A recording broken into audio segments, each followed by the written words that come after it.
খুব জনপ্রিয় একটা খাবার পাওভাজি। আজকে তারই রেসিপি শেয়ার করছি। সবার প্রথমে আলু আর ফুলকপিগুলোকে এরমভাবে কেটে নিয়ে আমি কুকারের মধ্যে দিয়ে দিচ্ছি। দিয়ে দিলাম পরিমাণ মতো জল আর স্বাদ অনুযায়ী নুন। ঢাকা দিয়ে ৩-৪টে সিটি দিয়ে নেব। এরপরে একটা কড়াইতে দিয়ে দিলাম একদম সামান্য তেল, দিয়ে দিলাম অল্প একটুখানি বাটার। বাটার গলে গেলে আমি এখানে ফোড়নে দিয়ে দেবো জিরে। এরপরে একদম মিহি করে কেটে রাখা পেঁয়াজগুলোকে দিয়ে দিলাম। পেঁয়াজগুলো হালকা বাদামি বর্ণের হয়ে গেলে দিয়ে দেব কুচি করে কাটা টমেটো আর লঙ্কা।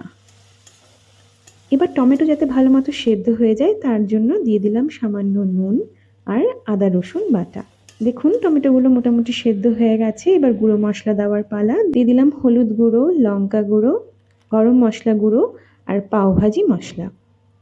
সমস্ত মশলাগুলোকে লো ফ্লেমে খুব ভালো মতো কষিয়ে নেব। যতক্ষণ এই মশলাগুলো কষছে ততক্ষণ আমি এই আলু আর ফুলকপি যেগুলোকে সেদ্ধ করে নিয়েছিলাম সেগুলোকে ম্যাশ করে নেব। মশলা থেকে তেল ছাড়তে শুরু করলে সেই পর্যায়ে দিয়ে দিতে হবে ম্যাশ করা আলু আর ফুলকপিটা। সব কিছুকে ভালো মতো মিশিয়ে নিয়ে মিডিয়াম টু হাই ফ্লেমে ফুটিয়ে নিতে হবে 5 থেকে 7 মিনিটের জন্য। এরপর এখানে দিয়ে দিচ্ছি ব্লাঞ্চ করে রাখা মটরশুঁটি আর ক্যাপসিকাম।